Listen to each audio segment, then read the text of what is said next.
Here is the original 1.44 megabyte floppy drive that I took from my IBM 286 Model 30. And this particular one will light up when you plug it in, but it doesn't make that noise, that searching noise, that motorized sound you hear when you first boot up the computer. So my guess is that it needs a stepper motor. And here is the stepper motor from this unit here. So as you can see, it is a Sony made in Japan. I popped it apart hoping I could fix it. And of course I wasn't able to. But just in case you want to see what's inside of here. So yeah, there's like some, looks like some coils down inside of there. Coils of wire perhaps, or maybe just one giant coil of wire. So I went on to eBay and I said, okay, I need to find a floppy drive with a similar motor in it. Obviously I don't want to buy one of these because these are expensive to buy. So I looked out, and a lot of the floppy drives out there are very much like this one. And if you look at the back, you'll see the motor is quite small in comparison to the one that we're looking at here. And it also connects to the main board by a ribbon cable, not a 4-wired plug. Okay, so I needed to find one that was older and had that similar motor. So look what I have here. This looks like it has a similar motor.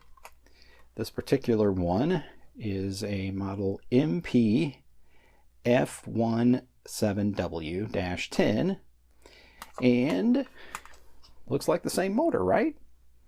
So let's take it out of this floppy drive and see if it is going to do the trick. Okay. That reveals the inside of the drive. And there's that cool stepper motor. All right, now notice, here's our original motor. Very similar. The worm gear looks like it's about the right size. It also says Sony on it. It also has 4 wires with similar colors. So maybe this would work in my other drive. Okay? All we can do is try. So the first thing we're going to do is remove those 2 screws you see on there. 2 of those hex screws. Again, just 2 screws holding it in place. Probably going to have to unplug this little plug here first. There we go. Now let's take this other screw out. And I believe this motor is just going to pull out of there. All right. So here we go. Let's pull it out. Oh no, everything went out with it. Okay. Pull this out.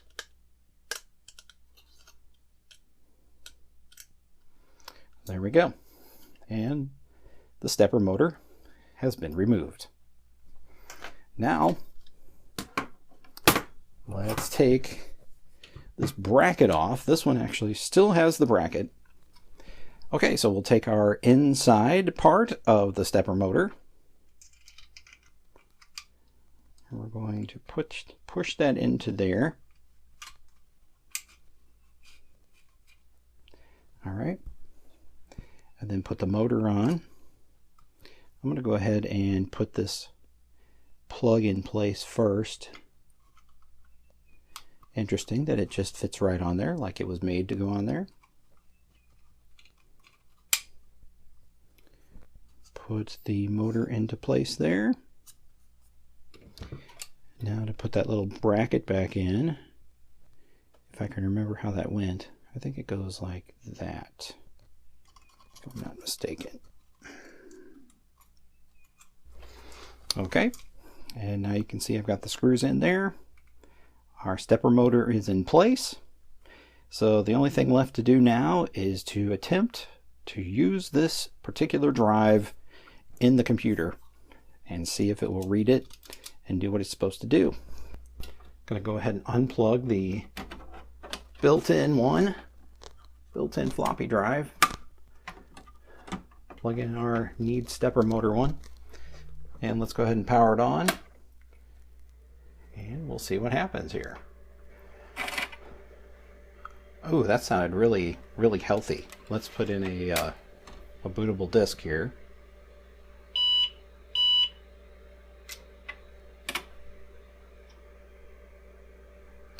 And I don't think we're going to work.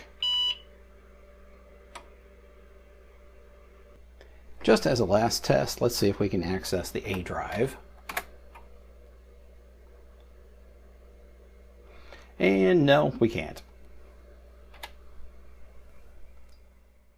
All right, I'm not real worried about that floppy drive not being repaired. I can play with it later, but for the sake of this video, I've got a 720K floppy in place, working beautifully, so I'm not going to worry about that 1.44 drive for the moment. A couple of corrections since our last video, from the first video, part 1.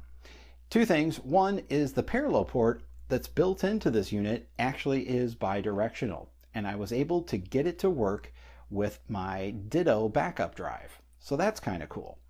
Secondly, in the first video I said this unit was from 1991. It could have been from as early as 1988, but you could have bought one of these in 1991, so we're going to go with that number.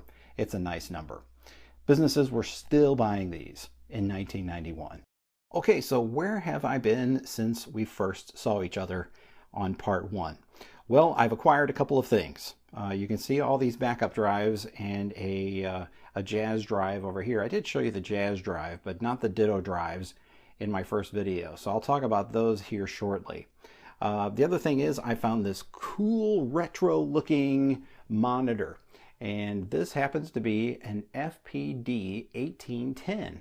It is a white Gateway 2000, or just Gateway flat screen monitor from right around 2000, I believe, is when it came out. I also found this little guy at a flea market, which was really fun. This is just a little FM radio. You control the FM radio with the mouse that you see here. So one of the other things I said in the first video is we were going to fix the CMOS errors.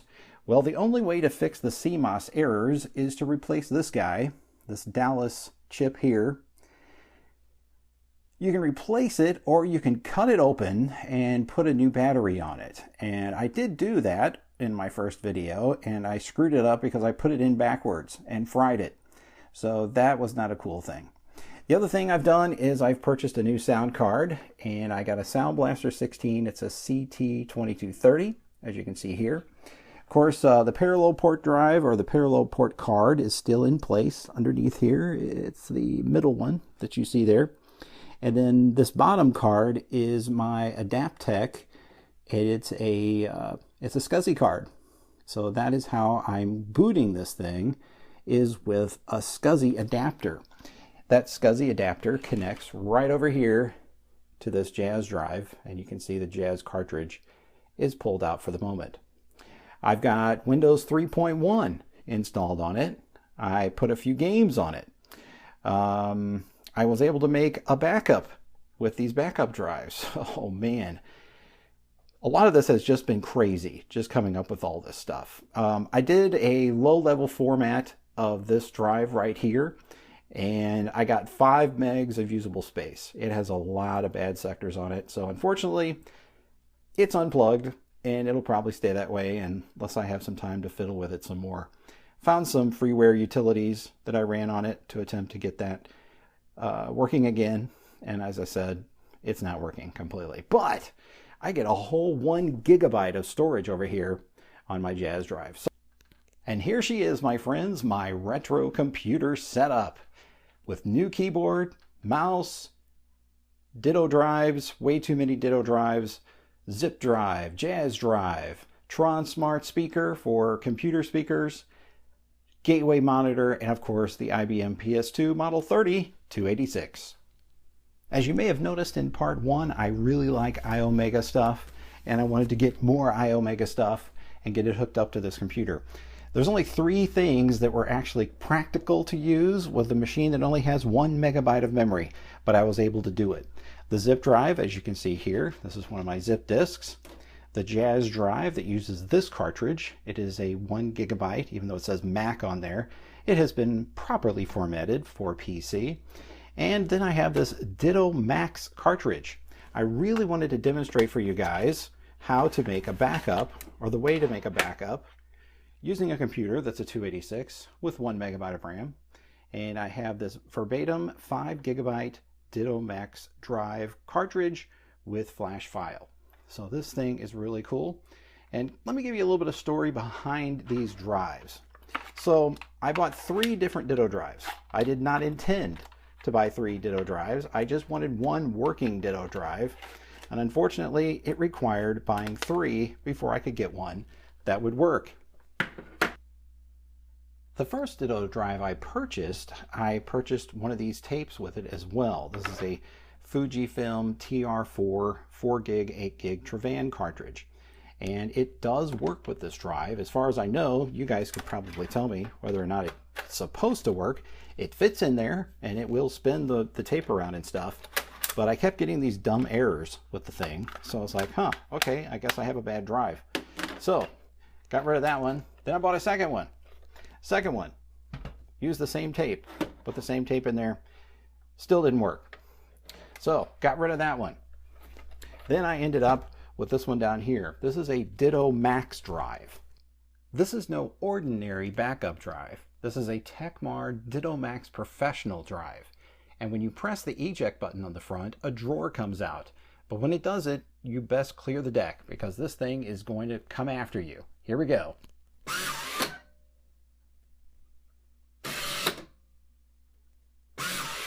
Moves at lightning speed. So this will take 2 different size cartridges. It actually will take this Trevan cartridge, although the software did not like this tape at all. So you can place this right into the drawer right there and close it up.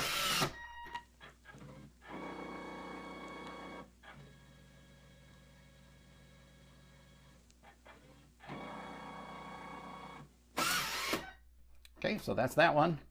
Place this down into the drive. Has a slot for it there. And close it up.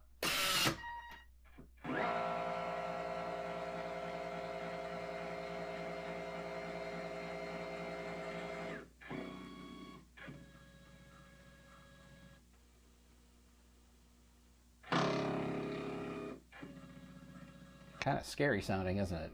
So what was going on with the first drives? Well, one of the biggest reasons these old ones don't work anymore, if you look down the front in there, you see that gold piece right there? It's supposed to have a roller on it. I cleaned the roller off and I was thinking about putting a new one on there, rigging up some kind of a roller, but the old one was just muck. It was absolutely melted. The first one that you saw, it might actually work if I found the right kind of tape. So this is the first one I showed you. You can see that there is a roller on there, but it still doesn't work. The tapes I attempted to use with this drive are these right here. These are regular Ditto, 2 gigabyte. And I'll be honest with you, as an IT guy, I hated tapes. Hated backup tapes. When I was an IT manager for a law firm, I did not use tapes. I used hard drives for backup. But this is the cartridge that's supposed to work in this particular unit. But once the software would activate the drive and it would start seeking across the tape, I would immediately get an error on the screen, which was really a stink. So anyway, the cartridges are cool looking, and of course they say Iomega Ditto on them. To boot up my machine, let's go ahead and put in this Jazz cartridge. This is my hard drive. This is the hard drive for my computer, and it has worked extremely reliably and quickly. SCSI is a cool thing for old machines, in case you didn't know. And we'll go ahead and throw in a zip disk just for fun. All right, so we are locked and loaded. We got our Ditto tape in, our Jazz tape in, and our Iomega zip disk in. Now remember, this is the only SCSI machine that I have here. These two are parallel port. This one is connected to the internal parallel port on the computer. This is connected to the external parallel port card that I purchased separately.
Okay, so here we are. We've made it into Windows.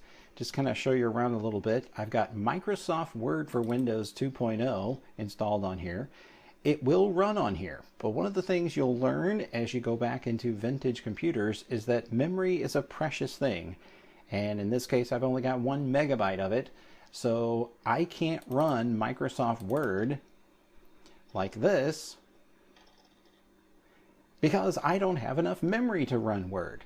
If I disable the zip drive, I can run Word. Isn't that cool? Then I can edit my documents all day long. Well, what if I want to pull a document off of a zip disk? Forget it. I'm not going to do it. All right, so I found a lot of this stuff on WinWorld. I'll put a link to WinWorld down in the description of this video because there's some really cool stuff out there. I found this old arcade thing, these arcade games. I found, well, this audio software goes with the Sound Blaster. Most of this does not work on this computer. Found this entertainment pack. All of these will work on here. You can see Idlewild running down here in the bottom corner down here. It's kind of a little screensaver thing. Here, let me demonstrate that for you. I'll do a blank now. Ooh, very cool, man. Okay, so there's that. I found this Microsoft Windows 95 demo, which was made to introduce to you Microsoft Windows 95 running on a Windows 3.1 machine. The specs said it would run with a meg of memory, but it does not run on my machine. I might try it again while unloading some drivers. I've got the games that came with Windows 3.1 going on right there. I can tell you I had a lot of trouble getting the sound driver to work. And here's what I ended up doing. It would not use the driver that came with the sound card.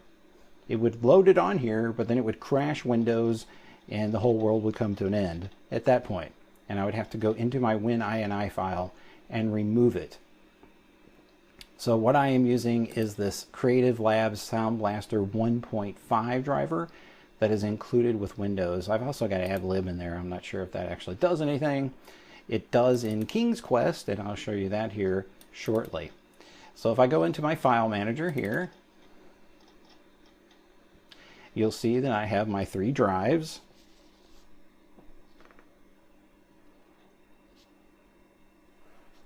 So I've got my A, which is the floppy, my C, which is my jazz drive, and my D, which happens to be my zip disk. So let's jump out of here for a second.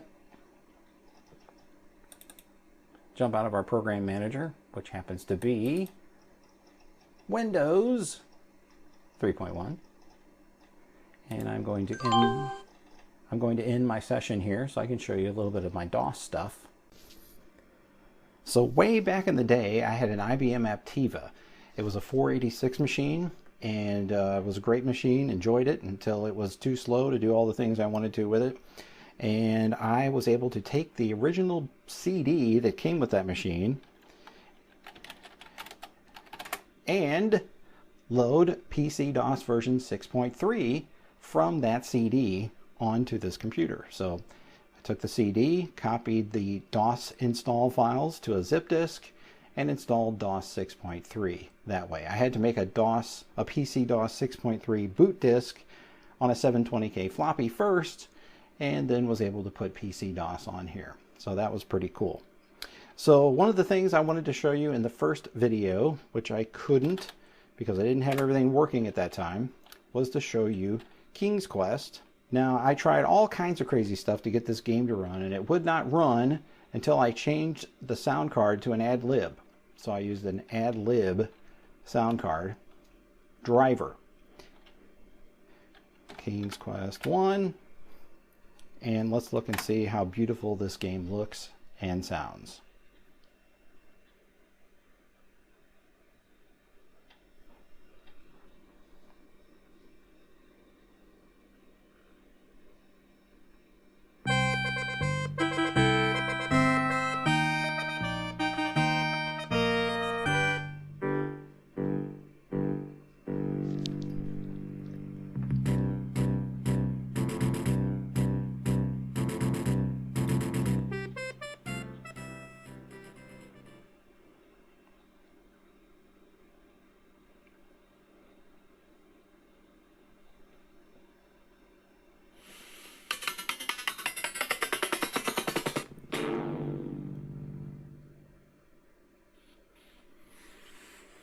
So here we are. We are playing King's Quest on a machine that only has 1 megabyte of memory. And we have sound effects, and we have cool graphics, and we have a skipping dancing dude here. Let's see, why is he walking like that? Let's see if we can get him to walk properly here.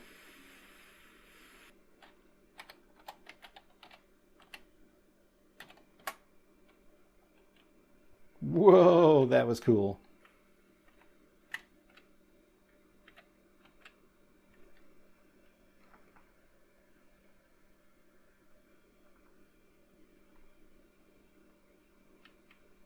I think you can drown in this lake, so let's go ahead and see if we can drown in here. Sorry, I keep holding the button down.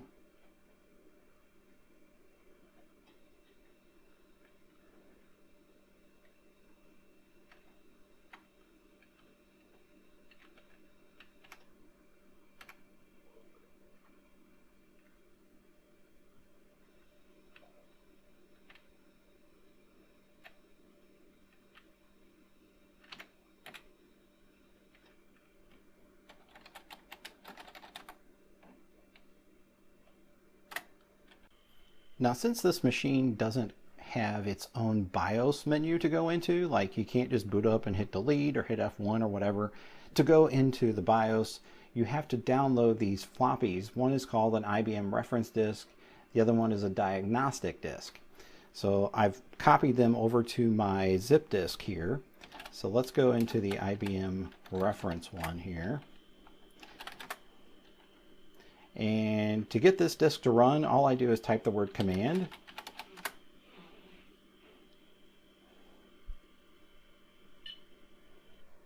And there I am in my reference disk.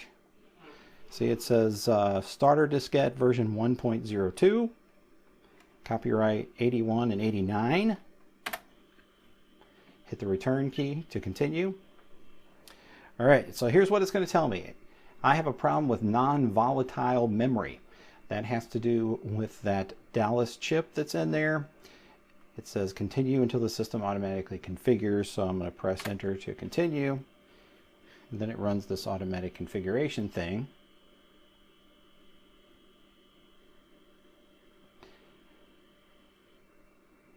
And then when you press enter, it restarts itself. In case you wanted to see what my AutoExec bat file and config sys files look like, let's go ahead and open those up. So here's what my AutoExec bat file looks like using my DOS editor. And as you can see here, I've added date and time at the beginning. And the reason I've put that in there is so I can actually set the date and time, since the Dallas chipset is not going to remember that for me. Some of these entries here were put here by the installation software for the sound card, and some of them were put in here by the installation for Windows. And I think I added this guest command here, may have put in this mouse driver here. All right. So now let's go ahead and open up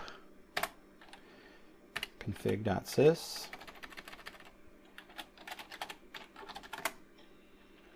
And there's what my config sys looks like. Now, if I wanted to run Word on here,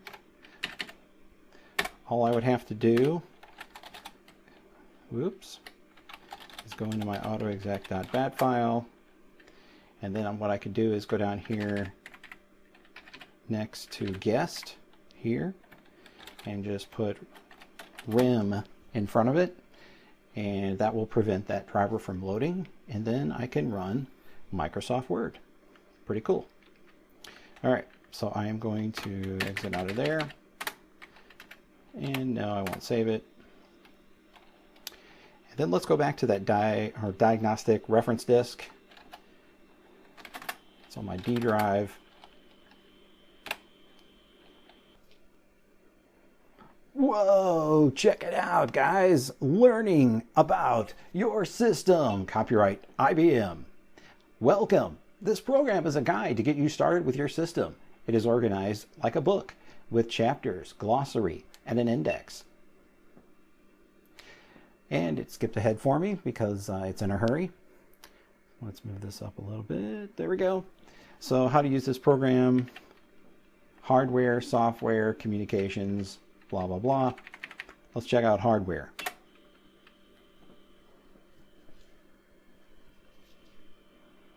Hardware, Chapter 2. Page down. The system unit. System unit. The IBM Personal System 2 has 3 basic components: a keyboard, a display, and a system unit. Check that out, kids. So cool. Here is the unit system front. Press a number for more information. So let's see, what's 1?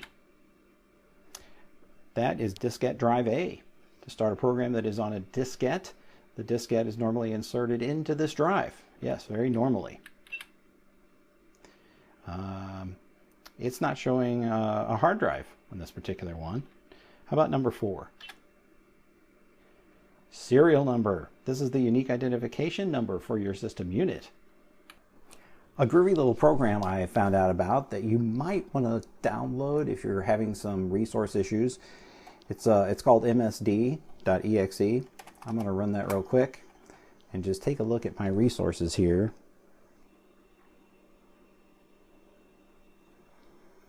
All right, let's see what we've got here. We've got our mouse, network, video, memory. It's an 802.86 computer. Got a game adapter, disk drives, A, C, and D, device drivers. Let's look at that.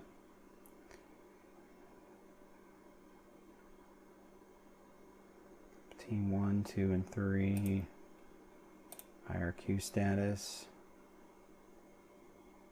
Okay, so what does this say? Handled by the BIOS. Detected? No. LPT2 is not detected. Okay, since MSD didn't find my alternate parallel port, I went ahead and ran the diagnostic disk and went in and well, we'll just go start from scratch here. Let's see, is this correct? Yes. And then let's exit.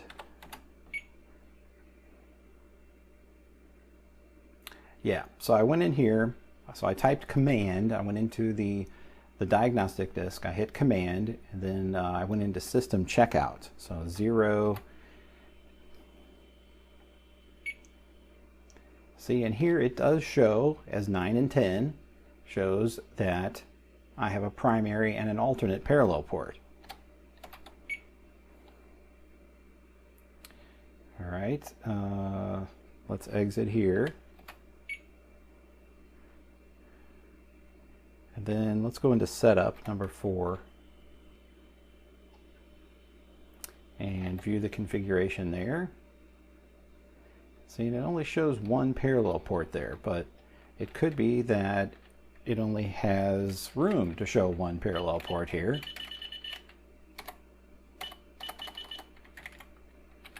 So let's back up the configuration just for fun. Backup complete. Hit enter to continue. And let's escape out of there. Let's end diagnostics. And it wants to restart. And now let's go back into our Q backup program. And let's see if it will detect that we have a backup drive. So this is pulled from the backup file, from the original configuration file. But I want to know, does it really see this? So let's start the test.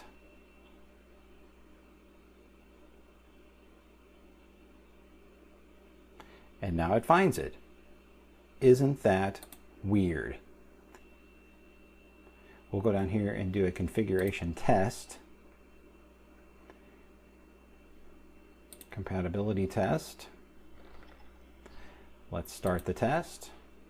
And it does all this automatic stuff, which is quite interesting.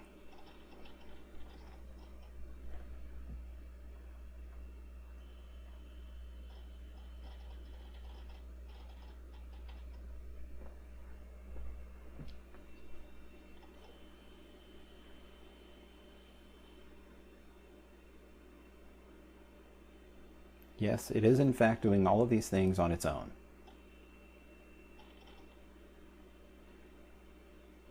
Still have my Ditto tape in the drive, the Ditto Max one.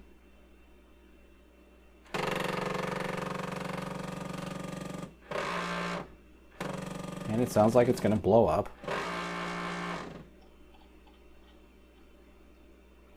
Reading the tape header. It should find that there's already a volume on there. Reading tape directory. You have inserted a tape that contains existing backup volumes. Do you want to append your backup to this tape, overwrite this tape, or use another tape? There is 2.26 gigabytes of free space. All right, so let's go ahead and append.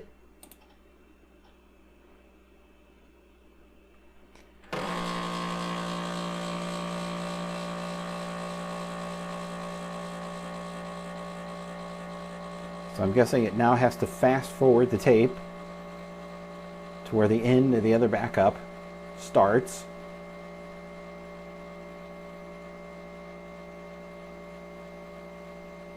Otherwise, it could just start where it was on the current spot on the tape.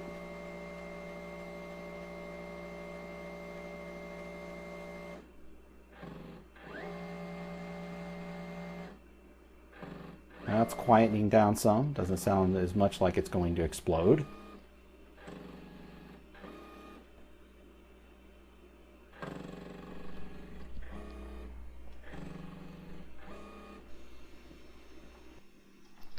And now we can make reliable tape backups. Isn't that cool?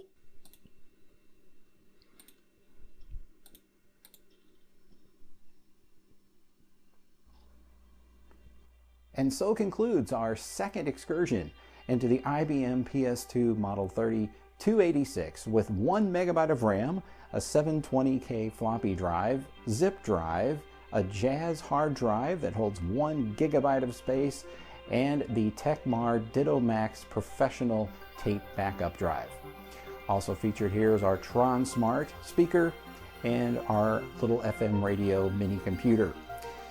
Hopefully you enjoyed this excursion. I really tried to include a lot of things here, and sorry I went long, but it was really fun to explore this old computer with you. It's one of my new favorite toys, and just having a blast seeing what I can make it do with just 1 megabyte of RAM, and I don't even have time to show you the other stuff I can do. Please subscribe, share this video with a friend, leave a comment below, follow me on Facebook, contribute via Patreon, and we will see you next time, and have a great day. I just realized I've got black stuff on my hands. I should probably go wash my hands. Why do I have black stuff on my hands? Anyway,